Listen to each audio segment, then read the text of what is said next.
Hello everyone and welcome back my YouTube channel. तो आज की हमारी क्लास है ये मनोविज्ञान की, जिसमें मैं 1500 क्वेश्चन है वो आप लोगों को करवाने वाली थी। काफ़ी दिनों के बाद हमारी क्लास आ रही है और आज की हम बात करते हैं तो इसमें 50 क्वेश्चन है मैं आप लोगों को करवाऊंगी। और अभी हमारा फर्स्ट क्वेश्चन है, आज का क्वेश्चन है स्किनर के अनुसार भाषा होती है अनुकरण द्वारा, संज्ञानात्मक प्रतिनिधित्व द्वारा, उद्दीपक अनुक्रिया प्रतिमान द्वारा, क्लासिकी अनुबंधन द्वारा। तो इसका सही आंसर होगा ऑप्शन डी, क्लासिकी अनुबंधन के द्वारा। ओके, नेक्स्ट क्वेश्चन की बात करते हैं। क्वेश्चन है हमारा, माता पिता से वंशजों में स्थानांतरित होने वाले लक्षणों को कहा जाता है पर्यावरण, आनुवंशिकता, जीन, होमोस्टेसिस। तो क्या कहा जाता है? ऑप्शन बी, आनुवंशिकता। ओके, आगे वाला क्वेश्चन है हमारा, बालक का स्वास्थ्य शारीरिक विकास उसके सही विकास के लिए एक महत्वपूर्ण शर्त है। यह कथन है, कैसा कथन है? ऑप्शन ए है असत्य है, क्योंकि शारीरिक विकास किसी भी तरह से दूसरे क्षेत्र के विकास को प्रभावित नहीं करता। बी ऑप्शन है गलत हो सकता है, क्योंकि शारीरिक विकास से विभिन्नताएं होती है। सी सत्य है, क्योंकि शारीरिक विकास क्रम में सबसे ऊपर होता है। तो इसका ऑप्शन है कौन सा? डी है वो करेक्ट आंसर है। सत्य है, क्योंकि शारीरिक विकास दूसरे क्षेत्र के विकासों से संबंध रखता है। ओके, आगे वाला क्वेश्चन है, गार्डन का बहुबुद्धि सिद्धांत समर्थन करता है मस्तिष्क के एक भाग में हुई क्षति केवल एक योग्यता को प्रभावित करती है, न कि संपूर्ण मस्तिष्क को। ओके, नेक्स्ट क्वेश्चन की बात करते हैं। क्वेश्चन है हमारा, मोहित को बच्चों को पढ़ाना पसंद है, इसलिए वह बीएड की प्रवेश परीक्षा के लिए खूब परिश्रम कर रहा है। वह अभिप्रेरित है। तो किससे अभिप्रेरित है वो? ऑप्शन है ए, आंतरिक रूप से अभिप्रेरित है। ओके, आगे वाले क्वेश्चन की बात करते हैं। क्वेश्चन है हमारा 157 नंबर, अधिगम सिद्धांत के संदर्भ में इसके फोल्डिंग संकेत करता है। ऑप्शन ए, अनुरूपित शिक्षण, बी, पूर्व अधिगम का पुनरावृत्ति, सी, वयस्कों द्वारा अधिगम में अस्थायी सहायता, ऑप्शन डी, छात्रों द्वारा की गई गलतियों के कारणों का पता लगाना। तो ऑप्शन सी है वो करेक्ट आंसर है। ओके, आगे क्वेश्चन है, मूल्यांकन का मुख्य उद्देश्य होना चाहिए शिक्षार्थियों की त्रुटियां निकालना, शिक्षार्थियों की उपलब्धियां मापना, यह निर्णय करना है कि क्या एक विद्यार्थी को अगली कक्षा में प्रोन्नत करना चाहिए। ऑप्शन डी, अधिगम की कमियों का पता लगाना और उन्हें दूर करना। तो क्या होना चाहिए मूल्यांकन का मुख्य उद्देश्य? ऑप्शन डी है वो इसका करेक्ट आंसर है। ओके, आगे क्वेश्चन है, सतत और व्यापक मूल्यांकन के लिए सबसे उपयुक्त तार्किक आधार है अधिगम के एक से अधिक पहलुओं का आकलन करना, मूल्यांकन के अवसरों का अधिकतमीकरण करना, मानव व्यक्तित्व की समग्र प्रकृति, ऑप्शन डी, शिक्षकों पर बोझ बढ़ाना। तो भाई इसका सही आंसर कौन सा होगा? ऑप्शन ए है वो सही होगा।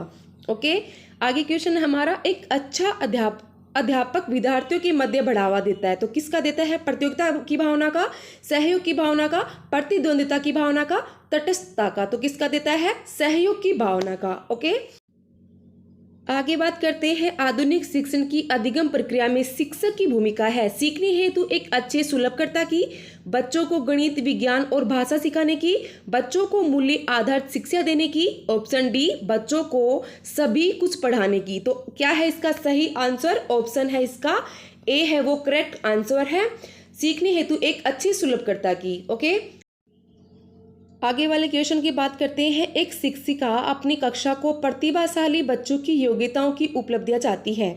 अपने उद्देश्य की प्राप्ति के लिए उसे निम्नलिखित में से क्या नहीं करना चाहिए? ऑप्शन ए, विशेष ध्यान के लिए उन्हें समकक्षियों से अलग करना, उनकी सृजनात्मकता को समृद्ध करने के लिए उन्हें चुनौती देना, ऑप्शन सी, गैर शैक्षणिक गतिविधियों में आनंद लेना सिखाना, ऑप्शन डी, तनाव को नियंत्रित करना सिखाना। तो इसका सही आंसर होगा option A.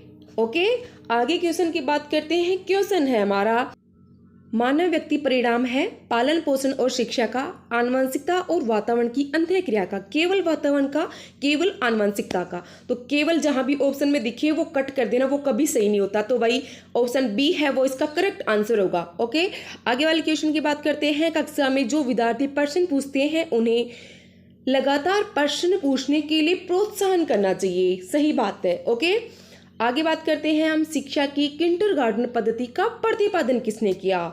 Very very important question है। तो किसने किया था? टीपी नन ने, स्पेंसर ने, फ्रोबेल ने, मॉन्टेस्क्यू ने। तो किसने किया था? सभी को पता है, ऑप्शन सी है फ्रोबेल। ओके, आगे क्वेश्चन है अधिगम के संबंध में सही है। ऑप्शन ए, बच्चों द्वारा की गई त्रुटियों से संकेत मिलता है कि किसी प्रकार का अधिगम नहीं हुआ है। ऑप्शन बी, अधिगम ऐसे वातावरण में प्रभावी होता है जो शिक्षार्थियों के लिए भावनात्मक रूप से सकारात्मक और संतोषजनक है। ऑप्शन सी, अधिगम के स्तर पर अधिगम भावनात्मक कारकों से नहीं प्रभावित होता। ऑप्शन डी, अधिगम मूल रूप से मानसिक गतिविधि है। तो इसका सही आंसर कौन सा होगा? ऑप्शन बी है वो सही होगा, अधिगम के संबंध में। ओके, आगे क्वेश्चन की बात करते हैं। जब बालक की परीक्षा द्वारा मापी हुई योग्यता के सही मूल्यांकन में स्थायित्व होता है तब उस परीक्षा को कहते हैं, तो क्या कहते हैं उसको? वस्तुनिष्ठता। ओके, आगे क्वेश्चन की बात करते हैं। निम्न में से कौन सा शारीरिक विकास का एक प्रमुख नियम है?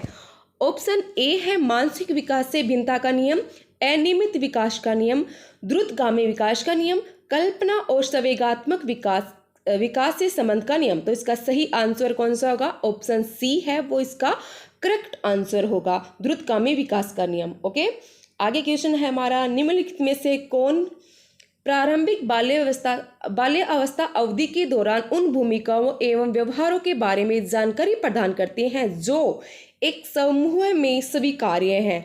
तो भाई कौन सा होगा इसका? माता पिता, भाई बहन। ओके, आगे क्वेश्चन की बात करते हैं। क्वेश्चन है हमारा, निम्नलिखित में से कौन सा आयु समूह परिवर्ती बाल्य अवस्था श्रेणी के अंतर्गत आता है? तो वेरी इंपॉर्टेंट क्वेश्चन है और ऐसे क्वेश्चन है वो एग्जाम में आप लोगों को देखने को मिलेंगे और पिछले साल के आप प्रश्न पत्र उठा के देख सकते हैं, मिल जाएगा ऐसे क्वेश्चन। तो इसका ऑप्शन डी है वो करेक्ट होगा, 6 से 11 वर्ष। ओके, आगे क्वेश्चन की बात करते हैं। क्वेश्चन है हमारा, में मापन की भूमिका सब सीखी हुई कुशलताओं में निष्पादन का एक संपूर्ण अवलोकन देती है। ऑप्शन ए, निर्माणात्मक मूल्यांकन, योगात्मक मूल्यांकन, निदानात्मक मूल्यांकन। ऑप्शन डी इनमें से कोई नहीं। तो इसका करेक्ट आंसर होगा ऑप्शन बी, योगात्मक मूल्यांकन। ओके, आगे क्वेश्चन की बात करते हैं। क्वेश्चन है हमारा, एक बालक का बौद्धिक विकास अनुकूलन और किससे संबंधित होता है? ऑप्शन ए, अभिज्ञान, मानसिक निरूपण, समझौता, समायोजन। तो ऑप्शन सी है वो करेक्ट आंसर होगा। आगे क्वेश्चन है, अपनी कक्षा के एक विद्यार्थी की प्रवृत्ति को यदि शिक्षक बदलना चाहता है तो उसे विद्यार्थी के साथ कड़ाई से पेश आना होगा? नहीं।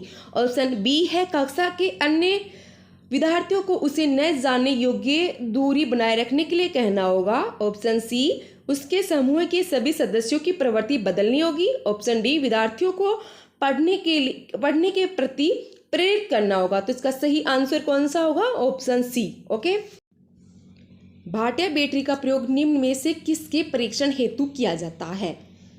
ऑप्शन ए, व्यक्तित्व, बी, बुद्धि, सी, सृजनात्मकता। ऑप्शन डी है अभिवृत्ति। तो भाटिया बैटरी का प्रयोग है वो कौन से परीक्षण के लिए किया जाता है? सही आंसर होगा ऑप्शन बी, बुद्धि। ओके, आगे क्वेश्चन है हमारा, बुद्धि लब्धि के संबंध में क्या सत्य है? ऑप्शन ए, बौद्धिक आयु में व्युत्क्रमी संबंधित, कालानुक्रमिक आयु से प्रत्येक संबंधित, कालानुक्रमिक आयु से व्युत्क्रमी संबंधित। ऑप्शन डी है बौद्धिक तथा कालानुक्रमिक आयु दोनों से प्रत्येक संबंधित। तो इसका सही आंसर होगा ऑप्शन सी। ओके, आगे क्वेश्चन की बात करते हैं।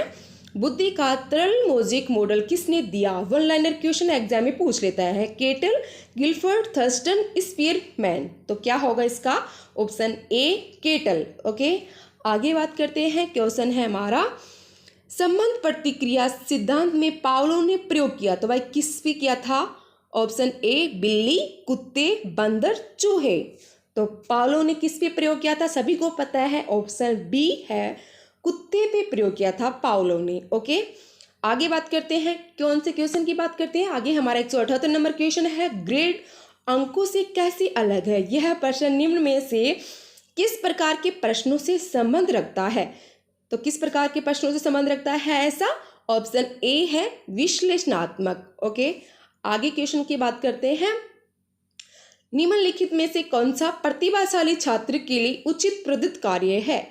अन्य छात्रों की तुलना में समान परंतु अधिक अभ्यास उनकी शक्तियों को सही दिशा देने तथा उसे व्यस्त रखने के लिए अपने साथ ही छात्रों को पढ़ाने के लिए कहना। ऑप्शन सी है विभिन्न विषयों पर आधारित विज्ञान की नई आदर्शनात्मक पुस्तक का निर्माण करना। ऑप्शन डी है पूरी कक्षा से पहले उसे अपने पाठ्य पुस्तक शीघ्र समाप्त कर देना। ऑप्शन कौन सा सही होगा इसका? बी है वो करेक्ट आंसर होगा। आगे बात करते हैं, विकास की प्रक्रिया के 4 बुनियादी तत्वों की पहचान की गई। एरिक्सन द्वारा, स्किनर द्वारा, पियाजे द्वारा, कोहलबर्ग के द्वारा। तो भाई किसके द्वारा की गई थी? ऑप्शन सी है पियाजे के द्वारा। ओके, याद रखना। आगे क्वेश्चन की बात करते हैं। क्वेश्चन है हमारा आगे 182 नंबर, अनुकूलन सिद्धांत का संबंध किस मनोवैज्ञानिक से है? स्किनर से, थॉर्नडाइक से, पावलोव से, थर्स्टन से। तो भाई इसका करेक्ट आंसर होगा ऑप्शन सी, पावलोव से। ओके, अनुकूलन सिद्धांत है वो पावलोव से संबंधित है। आगे की क्वेश्चन की बात करते हैं। क्वेश्चन है हमारा, पुनरावृत्ति के सिद्धांत किस प्रसिद्ध मनोवैज्ञानिक से संबंधित है? थर्स्टन से, स्टेनले हॉल से, स्किनर से, फ्राइड से। तो इसका कौन सा है करेक्ट आंसर? पुनरावृत्ति के सिद्धांत है वो कौन से मनोविज्ञान से संबंधित है? स्टेनले हॉल से। ऑप्शन बी है वो करेक्ट आंसर है। आगे बात करते हैं, अधिगम से संबंधित बहुप्रतिक्रिया का नियम किस श्रेणी का नियम है? मुख्य नियम, गौण नियम, मुख्य एवं गौण दोनों प्रकार का, इनमें से कोई नहीं। तो मुख्य नियम और गौण नियम है वो किसने दिए थे? सबसे पहले तो थॉर्नडाइक ने। ओके, तो बहुप्रतिक्रिया का नियम है वो कौन सा है? गौण नियम है, याद रखना। आगे के क्वेश्चन की बात करते हैं। क्वेश्चन है, निम्नलिखित में से कौन सी अधिगम की विधि है? छूकर सीखना, सुनकर सीखना, करके सीखना, उपयुक्त सभी। तो कौन सी है? ऑप्शन सी है वो इसका करेक्ट आंसर है।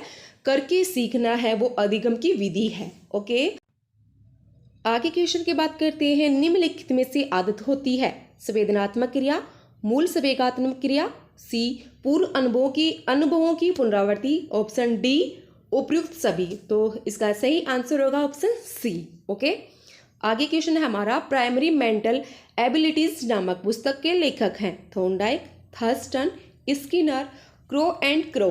तो इसका करेक्ट आंसर होगा ऑप्शन बी, थर्स्टन। याद रखना, एग्जाम में बुक से लेकर 1-2 क्वेश्चन पूछ लेता है। आगे क्वेश्चन की बात करते हैं। बच्चे को सक्रिय दुनिया की अपनी समझ का निर्माण एक बयान के लिए जिम्मेदार ठहराया? पियाजे ने, पावलोव ने, कोहलर ने, स्किनर ने। तो किसने ठहराया था भाई?